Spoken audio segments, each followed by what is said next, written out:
हायस्कूलमध्ये इयत्ता 8वीत शिक्षण घेणाऱ्या सकलेन अन्सार सय्यद या 14 वर्षीय मुलानं आपल्या शाळेसह नाशिक शहराचे नाव देखील उंचवण्याच्या दृष्टीनं झेप घेतली आहे।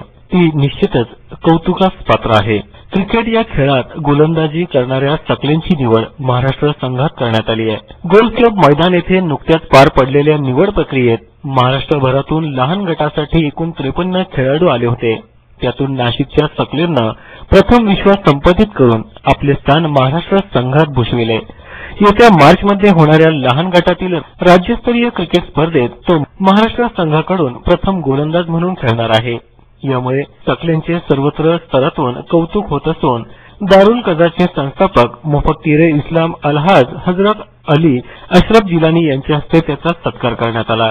तर सकलेनला त्याच्या सरावासाठी योग्य ती मदत त्याचे वडील अन्सार सय्यद यासह प्रशिक्षक सर्वेश देशमुख करीत असल्याचे उपनगर पोलीस ठाण्यात पोलीस पदावर काम करणाऱ्या अन्सार सय्यद यांनी न्यूज टुडेशी बोलताना सांगितले। अन्सार सय्यद हा सेंट लॉरेन्स स्कूलमध्ये शिक्षण घेतो।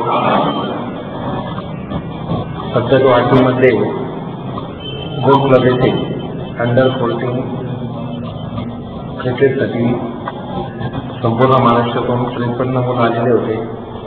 त्यापैकी हा टॉप स्पिनर म्हणून याची निवड झालेली आहे।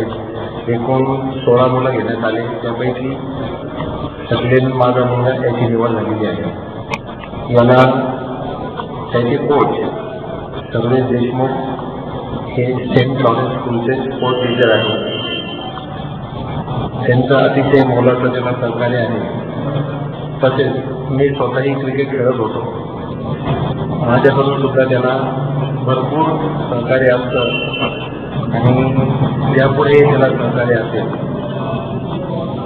आणि याच पद्धतीने तो पुढे जावा ही आमची आणि सर्व शाळेची सुद्धा अशी इच्छा आहे की हा जर पुढे गेला तर शाळेचे नाव होईल आणि प्लस त्या पाठोपाठ आमचे सुद्धा नाव निघेल। सकलेनच्या भावी